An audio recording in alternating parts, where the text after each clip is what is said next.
Kate Milafalcha, welcome to Irish Granny Helen. It's still our Saturday book. We're on part 2 of the Eden Enigma by the marvelous Paul Wallis.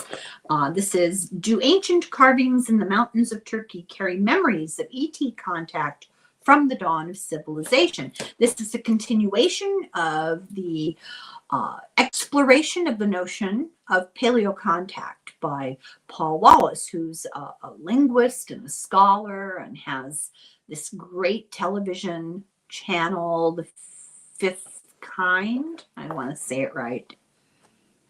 Yes, The Fifth Kind, and the Paul Wallis channel. And he's written all these fabulous books.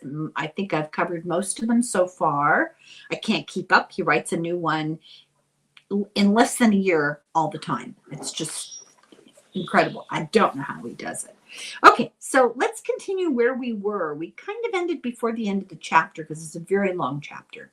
And we'd already gone well over an hour. So we're continuing. I believe we're in chapter 2. No, we're at the almost at the end of chapter 3. So we were talking about water running underneath ancient churches, and Ionis, this ruin of a sanctuary, a temple sanctuary with a portal and basalt rocks that are in Turkey that they're exploring for his friend Matt LaCroix's documentary. So there's always, often slowly moving water that is this notion of magnetic rock and flowing water. It's repeated in temples and churches globally, everywhere you go. Also, under the pyramids of Giza, at one point, the Nile connected in a channel around the pyramids. So it has an effect of elevating the energy and therefore of elevating minds. And they have replicated some water pouring and metallic tool rituals. So there's a significance that they're symbolizing with these rituals of that involve water and metal tools. And when Paul or archaeologists actually did this with these objects that they found, they realized they were creating an electrical current that could be measured, and you could feel the tingling in your body if you were one of the people engaged in the ritual. And the question is, was this done in ancient times to convince devotees of the intercession of God through prayer? A little zap from God, you know. Today, this sensation is caused by water flowing over magnetic rock. It's recognized as what's called streaming current or streaming potential. It's a thing. It's a thing in physics. It's measurable. It's no longer speculative. His first church as a priest, he said, had a very similar feeling, and it was like in the heart of London. It was built on a rock over an underground river, and it had a special feeling of calm and heightened awareness. And he said this is called an E field or electrokinetic energy. His 30-plus year experience globally has convinced him that understanding of this phenomenon informed the construction sites of many religious places of worship and healing in ancient times. Also controlled the use of light and color and sound, using the layout of the buildings in relationship to the sun. And they also used particular art to create an ambiance. So he could still feel this in a what was essentially just a ruin with nothing but a floor left and a foundation, Haldi's temple. He said you could feel it was a sacred place. And it was obvious from the basalt bases that it was originally much higher because they were meant to hold up weight. Or, if not higher, many stories. Like if it's not one big tall building, it was a multiple story building with a sensational impact. And he meant that as an impact on the senses. He says it's even a mystery how a culture so ancient was able to carve basalt. They didn't have diamond or tungsten carbide cutting tools, which is what we would need today. There's no indication acid was used. They do not know how they did this. They had nothing harder than bronze or iron. And even after 3,000 years, he said, these carvings are in mint condition. One in honor of Rusa II, who was the king in the 7th century BCE, describes him. Hang on here. Let's see if we can find a description of this guy. So the glyphs are all engraved into this basalt, and this is what they say about this king. He transformed barren ground into fertile farmland. He built the city of Rusahanili. He constructed the fortress and the Susi temple of Rusahanili. He created a gateway for the great god Haldi. It says that he was the first to cultivate this land, that he was a great pioneer. But there's a contradiction here. There's a discrepancy because he was actually the 10th king of the dynasty. So how did earlier people survive if they didn't cultivate the land? And why were other peoples always trying to take the land if it wasn't cultivated? And what was going on here? Nearby areas claim agriculture that's 9,000 years earlier than in this spot, Ionis. Why didn't it reach Ionis sooner, this sophistication of cultivation? So he finds more chronological puzzles as he travels. And now we're on chapter 4. The message of the cross. This is really interesting. They're still in Ionis at the sanctuary at Van. And the sanctuary, he said, it's only a 12-foot square. It's a platform. And on every wall, on the eastern wall, there is the sanctuary. So the sanctuary is like where the altar would be. And, it's the holy spot where in a Catholic church, there's a railing and you're not allowed to go beyond that. He says this thing is set up exactly like the altar at a Christian church. But this is the second altar in the public part. There is a second altar in the public part of the narthex for bloodletting. So they didn't want to mess up the really important altar area, the important sanctuary. So they kept all that mess back in the public area. So this other sanctuary altar was reserved for priests and special rituals. It used to be have carved insets on the walls that were painted, but they're gone. But he says you can see the remnants that are done in Sumerian motifs with cuneiform writing. Keep in mind, we're in a much newer, relative to Sumer, a much newer construction in Turkey. We're not in ancient Sumerian land anymore. And these symbols include winged people, griffins, eagles, lions, the tree of life, and several types of crosses. But it's a minimum, this area, of 7,000 years old.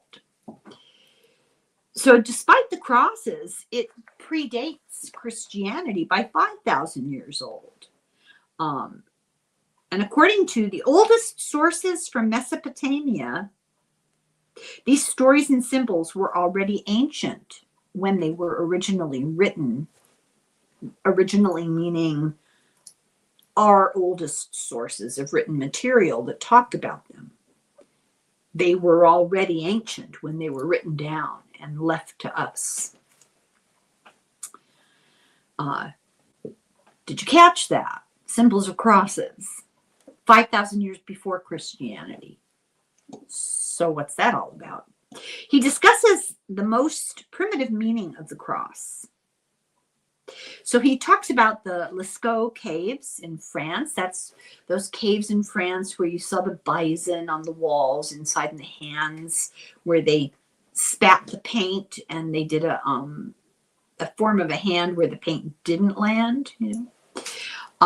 40,000 years plus ago, and they refer to it as an art gallery. He says, we don't know the purpose. They call it an art gallery because the walls are covered in art, but they don't really know the purpose. Obviously, the artists were sophisticated. They were able to recognize what it is they drew. And they were drawing pictures of the world before the last ice age, close to the time that's now called the Adams event, which was an extinction crisis associated with some geomagnetic event called the Le Champ excursion. Don't ask. And the descriptions include a cross, this, of this place. They include a cross. And he said,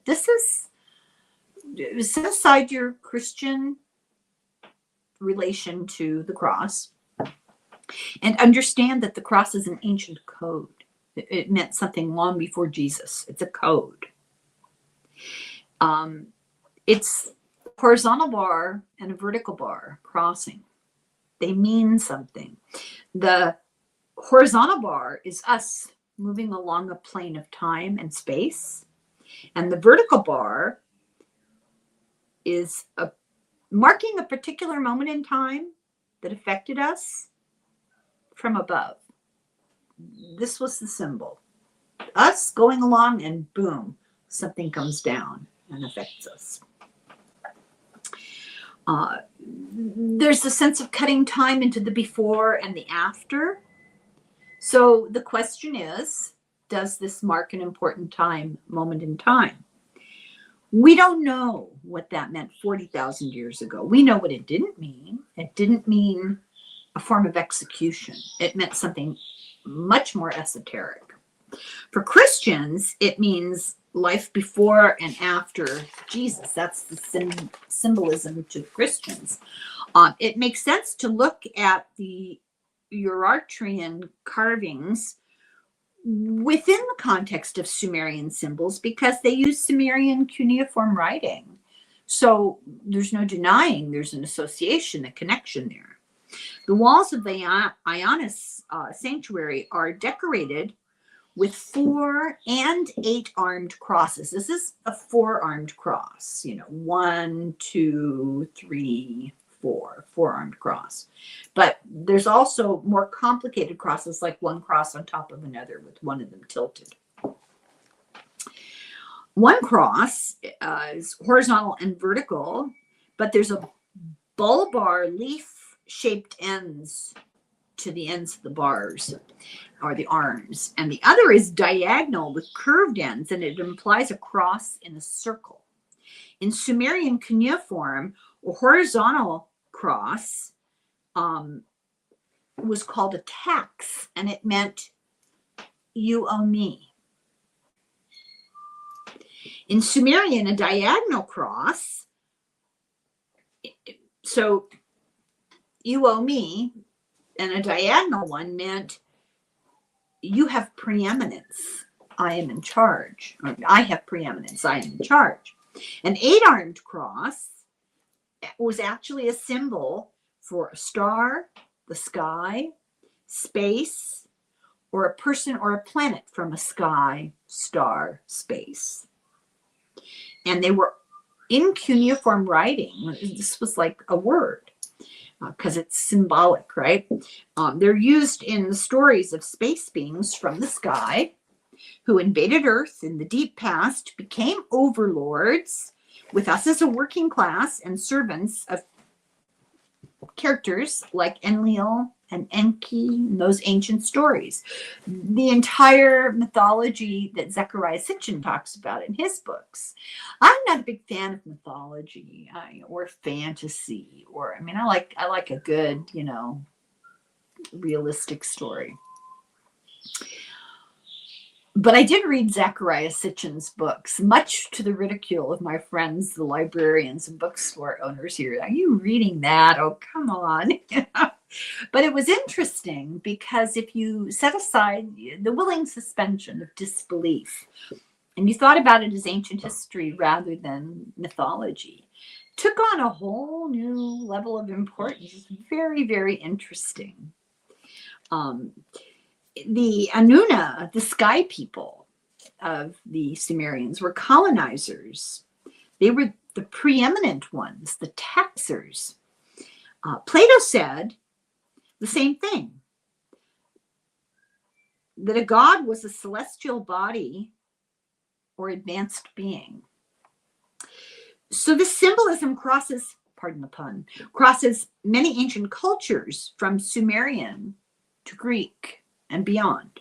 So we need to ask, why do they all associate beings with advanced abilities, those kind of beings, with lights in the sky or stars or planets? Why is that our association if they're not from outer space?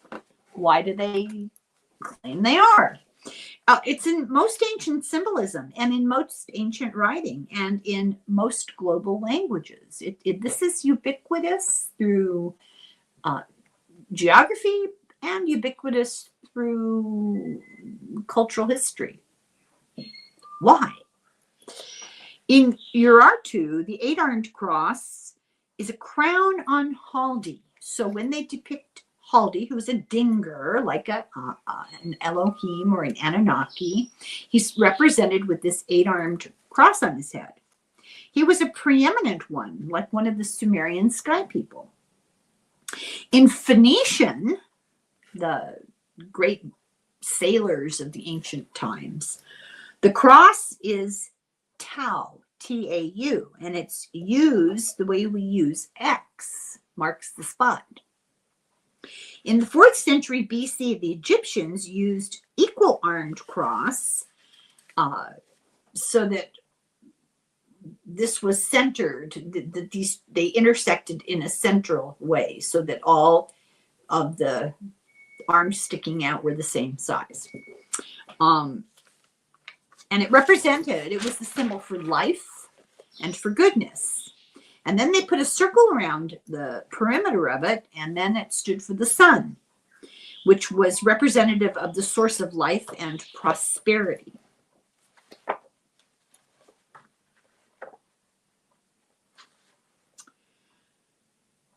So it uses to indicate life and goodness, life and prosperity, representing the sun. And this has been used at ancient sacred sites all around the world.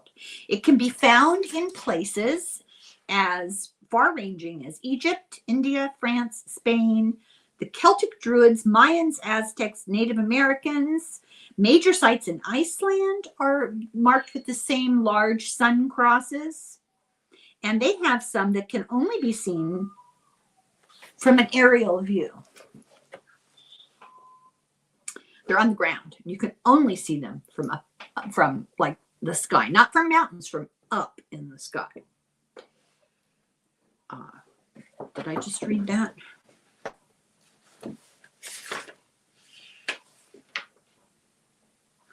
So he does give these examples.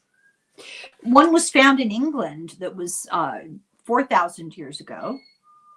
In Serbia and Kosovo, they found them in ancient Balkan areas. The Vinca, that's who they were. They also used the cross in 2 swastika forms as an equal-armed cross with a T-junction at the end of each arm. And this is now used by Freemasonry.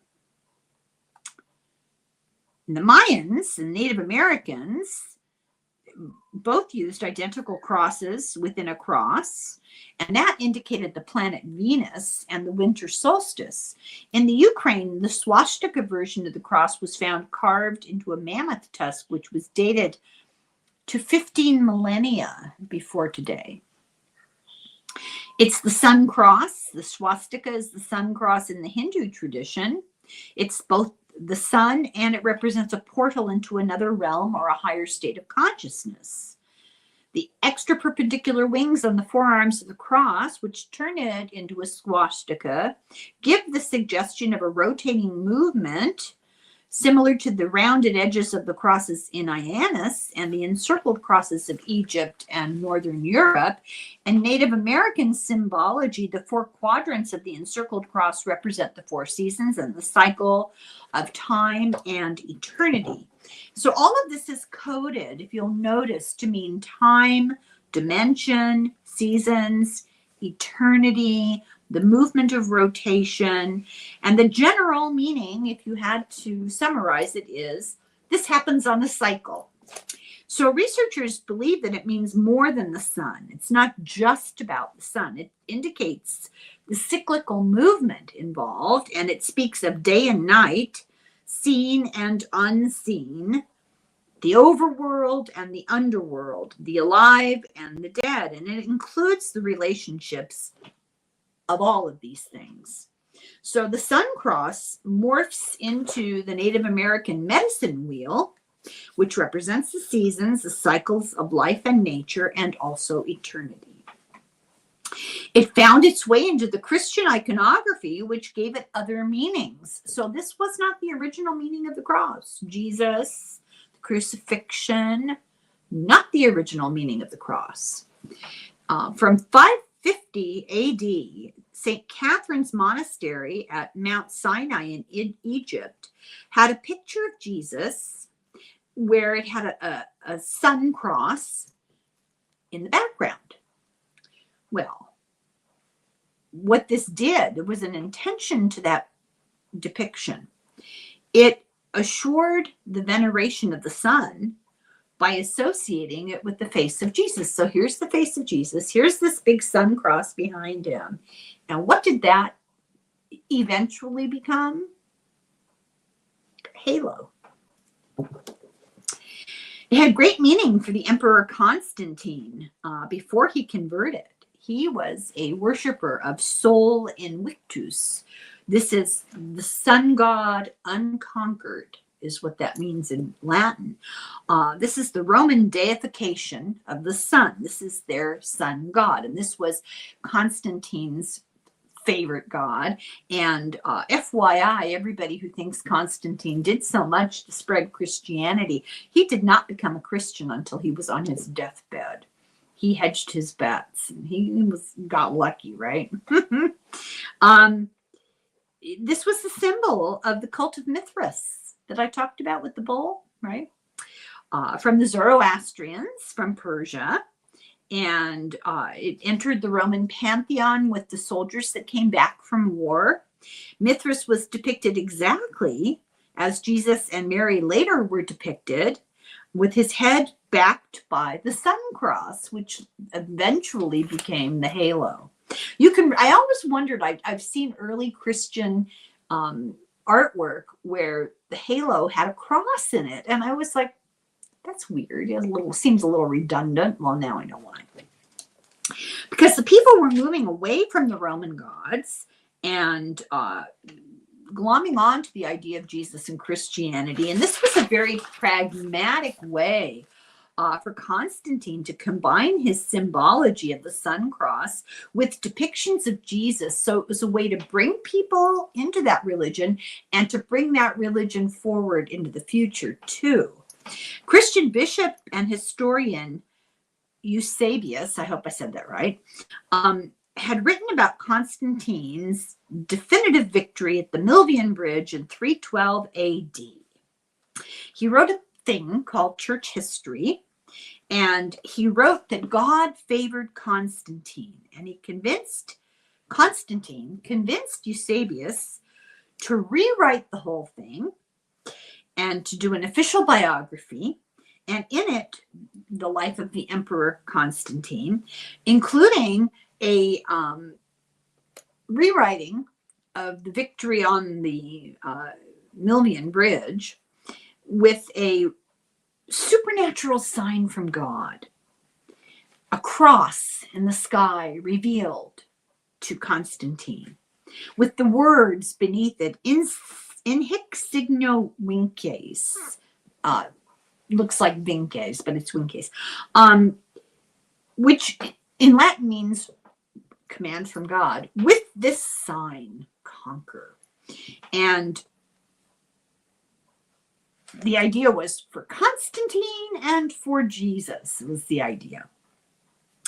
This is when they started, in this particular iteration, started conflating faith and divine right of the emperor to conquer and oppress. Jesus told him to. In the Cathedral of Milan is what's called the Chrismon of St. Ambrose. It's an 8-armed cross with a loop at the top. And that's the ancient sign of a celestial body. Very ancient sign. Why is it in a Catholic church? Interesting, huh? It's actually 2 Greek letters. It's the chi and the rho, which in our writing looks like an X and an R. And you see that. Let me see. I'll draw it for you. You see that. And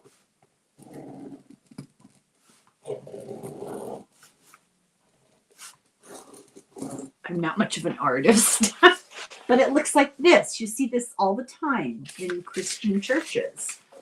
It really is 2 Greek letters, the chi and the rho. It's the first 2 letters of Jesus, of Christ, the word Christ in Greek. But put together, it makes this cross, right? And so it's a combination of the symbol of the crucifixion and this ancient cross, and it's to emphasize Jesus and connect him to the ancient ways. It coincidentally, it's so like this ancient sun cross, no such thing as coincidences. It was later adopted by the empire to signify military violence in the name of Jesus. Divine military supremacy, in other words. It was a careful intended fusion of divine authority and military power. It implied that Jesus endorsed Constantine, but not just Constantine, Christianity. And it also implied that Jesus was a Roman. They started painting Jesus like he looked Italian, and he was dressed in Roman military clothes. More church art began putting the sun cross behind Jesus's head. In Ravenna, there's a painting of Jesus in Roman military uniform, and he looks very Italian. All the violence by the empire was now backed by Jesus. It all became a just war. It hijacks religious impulse of the people, and it makes an imperative for a compliant, pliable public, and it calls it faith.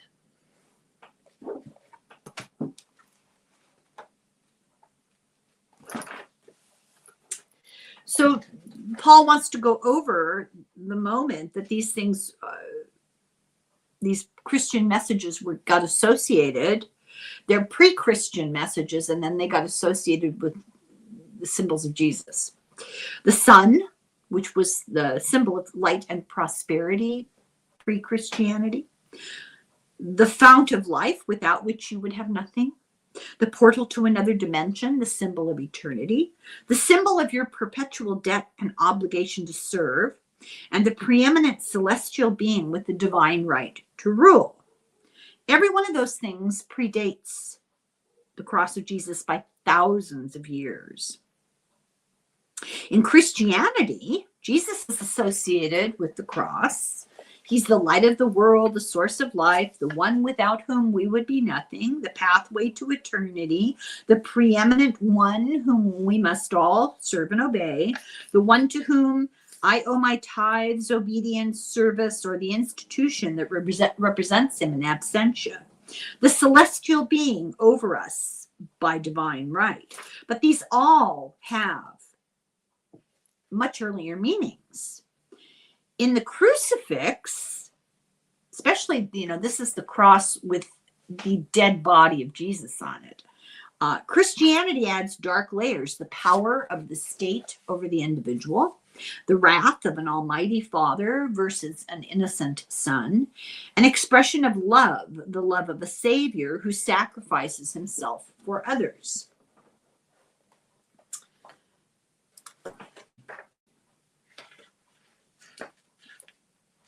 Okay.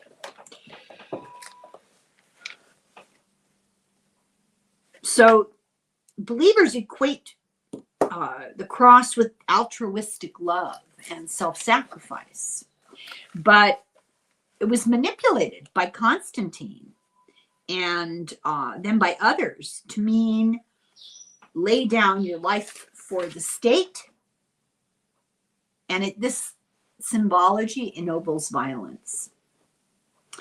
The Urartu consolidated under King Aramu on Lake Van in the 9th century BC, and they consolidated, meaning they unified forces to fight off the Assyrians. The Assyrians were very aggressive, and they became a united country because of the need to defend themselves against this external aggression. Therefore, all the temples of Haldi were built within military fortifications.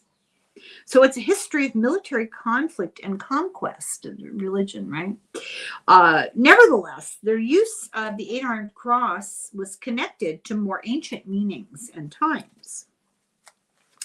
So Paul Wallis realizes that we have a huge hole in our knowledge of where we came from. And he felt this way when he was led backwards from the Bible, in his study, from the Bible to Sumer and Egypt. Why doesn't the church talk more about our connection to Mesopotamian lore? What's the big deal? Why the silence?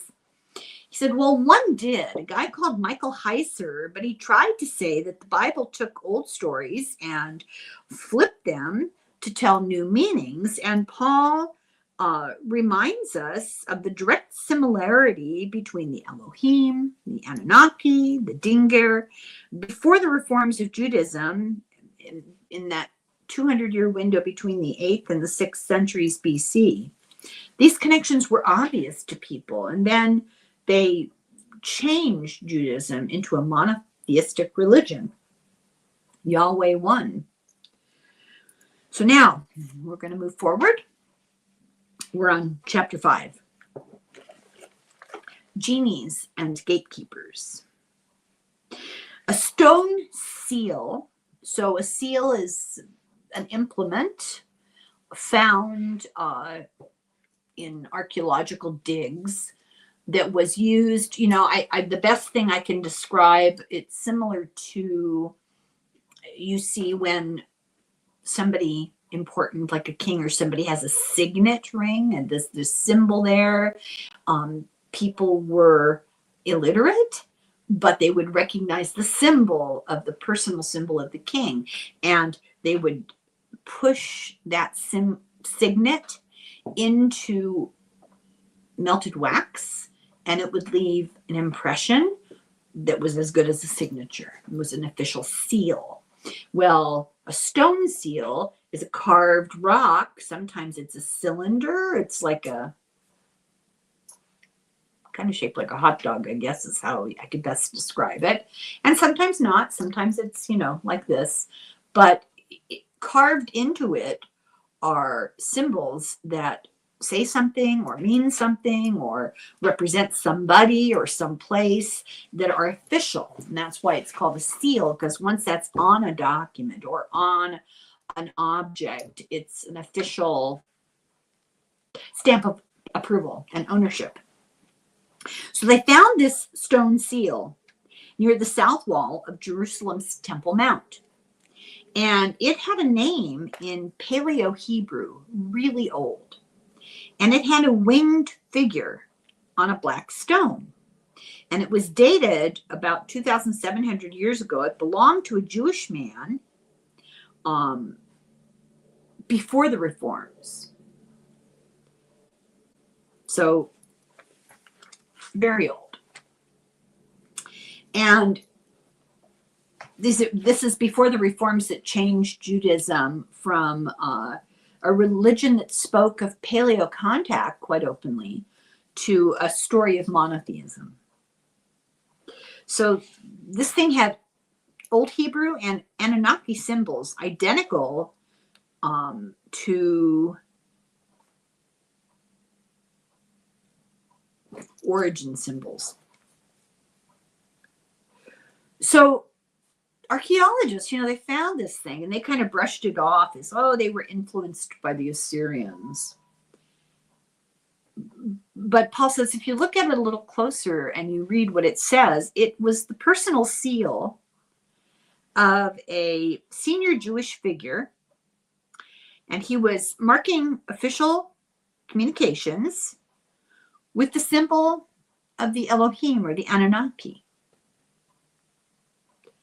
And he was a mainstream Jew. This was not some iconoclast. This was a guy who was an official within the religion, a mainstream Jewish belief at the time from the Old Testament.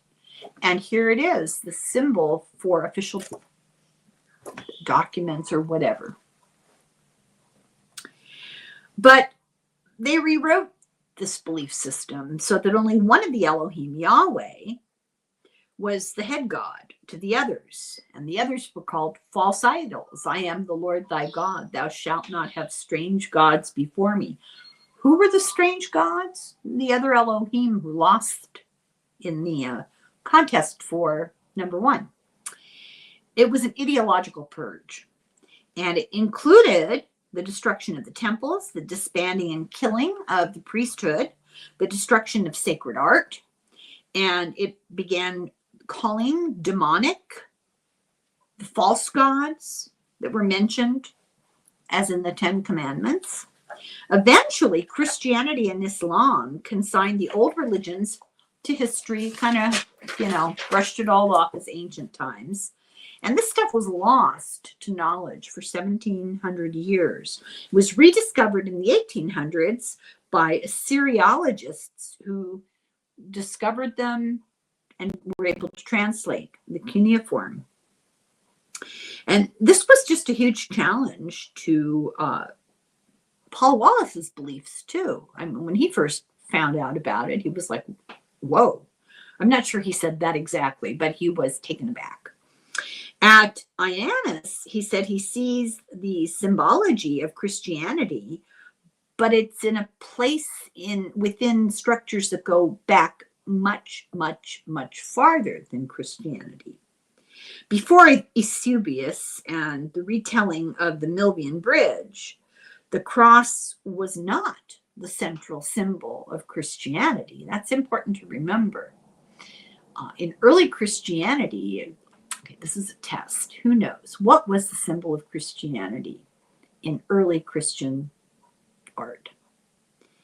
It was the fish. You see that little fish? The fish people put on the back of their car with legs and Darwin or whatever, The fish was the central symbol because the Greek word for fish is an acronym for Jesus, the Anointed One, Son of God, the Savior. If you put those words, Jesus, the Anointed One, Son of God, the Savior, and you take the first letter of each of those words from the Greek, it spells fish. And, they were being canny. They were trying to lie low and avoid their religious enemies. The fish marked early Christian meeting places. So they would see a fish and they'd know, oh, that's a safe place to go. They're also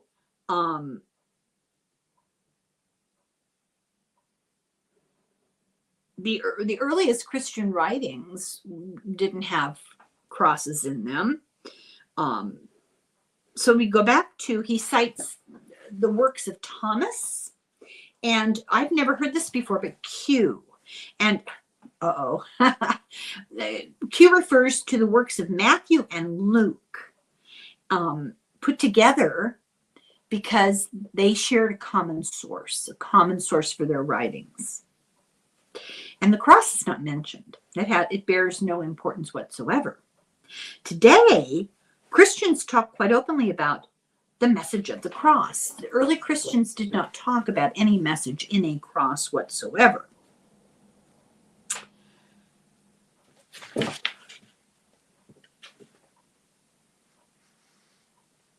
So let's see here. This is what the early Christians believed. That Jesus was a teacher, not the embodiment of eternity, not a visitor from heaven. He was a helper and a guide rather than the exclusive source of life and goodness.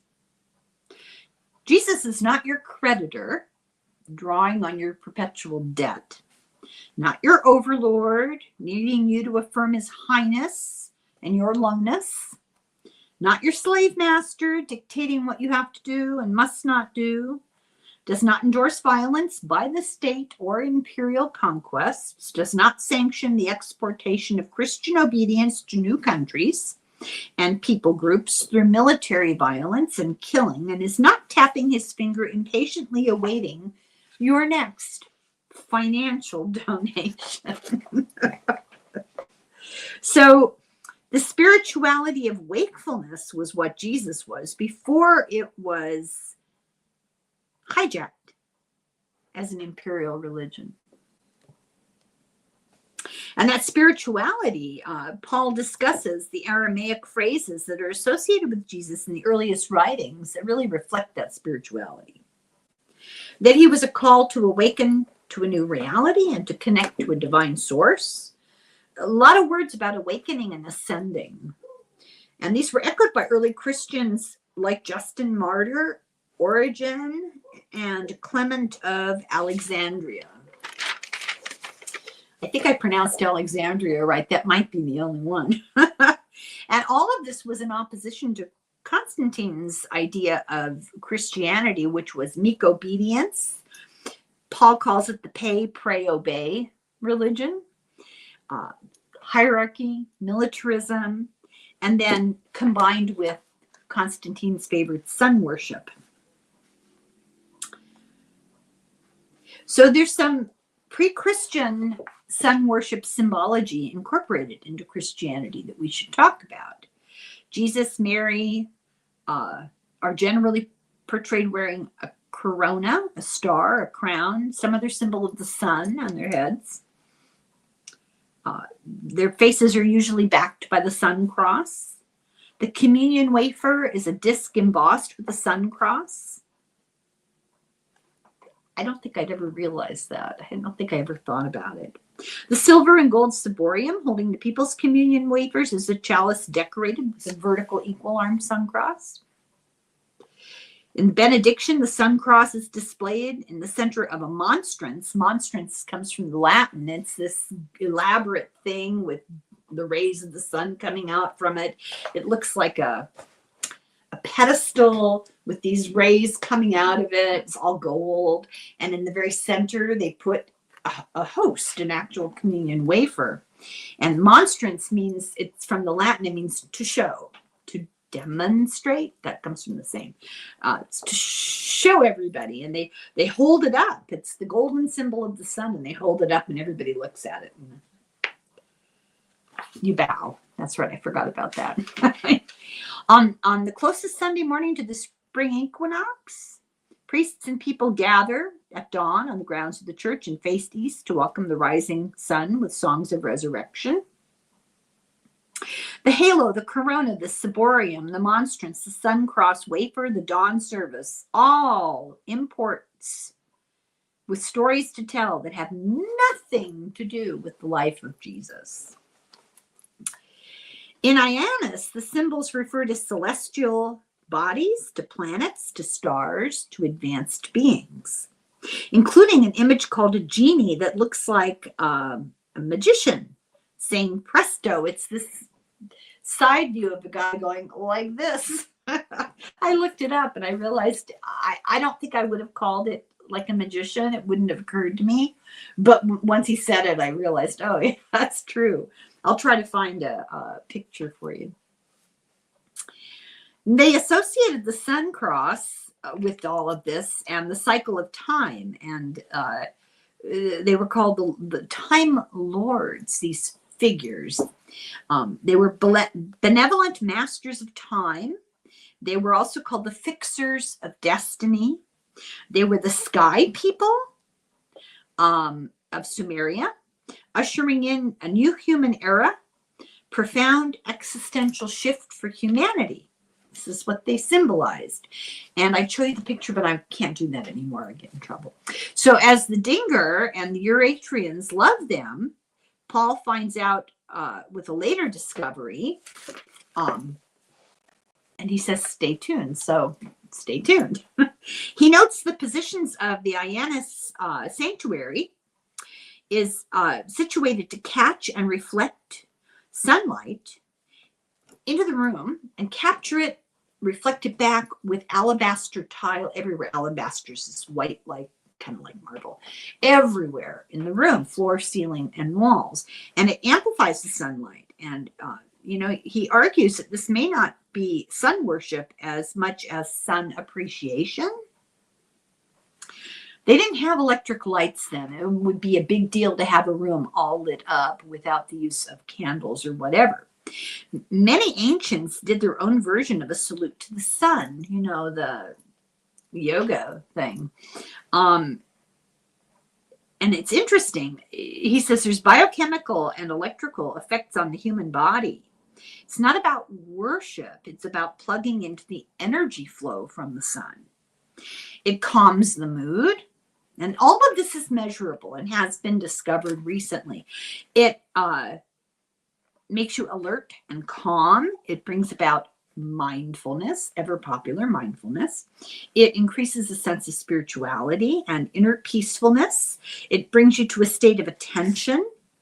And Western mystics called it specifically the feeling of standing. It's with arms outstretched, kind of like a cross, right? And you stand facing the sun as it's rising and coming up high. And the Western mystics did this to achieve a sense of recollection. It's an elevated state of consciousness associated with higher cognition and inspiration. It's associated with divine guidance and remote communication. In 6th century England, St. Aidan did this for hours. He called it the cross vigil. It was a salute to the sun, similar to the salute to the sun of ancient Egypt. It has less to do with sun worship and more to do with the celebration and of guidance and increased health and cognition.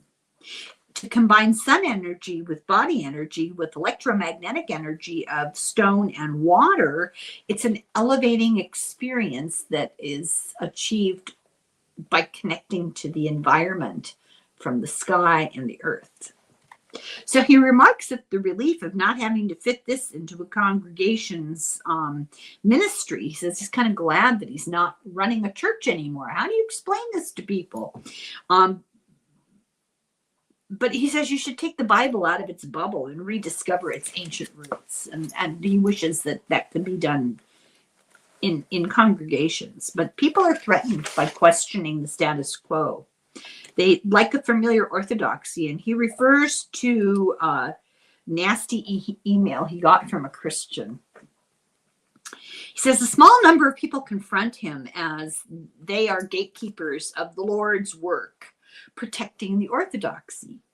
And they believe in original sin, the total depravity, vulnerability to demons, and universal sinfulness of the humanity. And this all comes from St. Augustine in the 4th and 5th century from North Africa, St. Augustine of Hippo. That sin is an inherited reality from Adam. Well, it's all Eve's fault. And passed on in the father's sperm. And only those conceived without sperm, therefore, are free of sin. Ergo, Jesus. In 16th century Calvinism, there is no authority from anything, no authority to be considered truth outside of the Christian church. And about paleo contact, their question was at the time, what fellowship can light have with darkness? We have two choices. We can be part of the kingdom of Jesus or part of the kingdom of Satan, is what they believed. So Paul, he says, so I'm an agent of Satan. Paul points to early church leaders with different views, and many of them were followers of Plato. And as we have discussed, Plato had a very different opinion of so-called gods, because he did not believe that they were insubstantial magical creatures. He believed that these were intelligent life from the sky. He called them islands in the sky. I think we call them EI Atlas. Just joking. Okay, I'm stopping here. This is the end of the chapter. This is a good time to stop. I hope you're enjoying this book. I think we're pretty close, maybe halfway through. So in another couple of weeks, maybe I can snag Paul Wallis. I'm going to try. I'm going to send out an SOS. So if you have questions that you would like to ask him, please put them in the comments. And if you have questions you would like me to do a reading on, put those in the comments too.